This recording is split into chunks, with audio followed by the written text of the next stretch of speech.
America ने पाकिस्तान को harpoon मिसाइलें देने से इसलिए मना कर दिया था कि वो इन मिसाइलों से भारत को निशाना बना सकता था।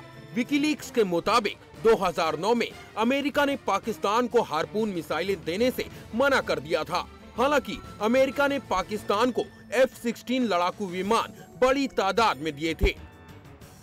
18 मार्च 2009 को पाकिस्तान में तत्कालीन राजदूत एने पैटरसन ने पाक को F-16 दिए जाने के बारे में एक केबल भेजा था। इस केबल में एन पैटरसन ने पाकिस्तान को F-16 लड़ाकू विमान दिए जाने को जायज ठहराया था। एने ने कहा था कि F-16 विमानों से भारत को ज्यादा खतरा नहीं है, क्योंकि पाकिस्तान की वायुसेना के मुकाबले भारत की वायुसेना कहीं ज्यादा आधुनिक और ताकतवर है।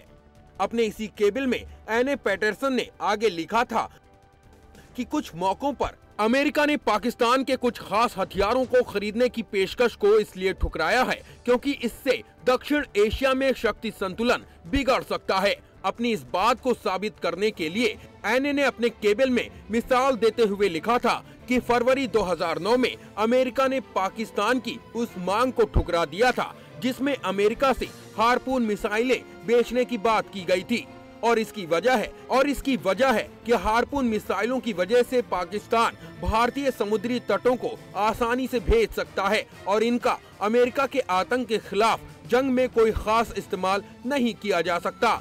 अमेरिका के पाकिस्तान को बड़ी मात्रा में हथियार बेचने की नीति के मुद्दे का भारत ने कई बार विरोध भी किया है। भारत ने कई बार अमेरिका के सामने इस मुद्दे को उठाया है।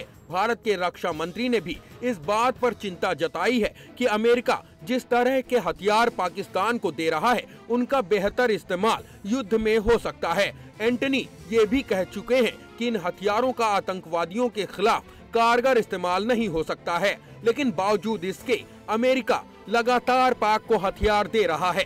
विकीलीक्स के इस खुलासे के बाद ये साफ हो गया है कि अमेरिका इस बात को समझता है कि पाकिस्तान युद्ध के हालात में अमेरिकी हथियारों का इस्तेमाल भारत के खिलाफ करेगा। Bureau report, India news.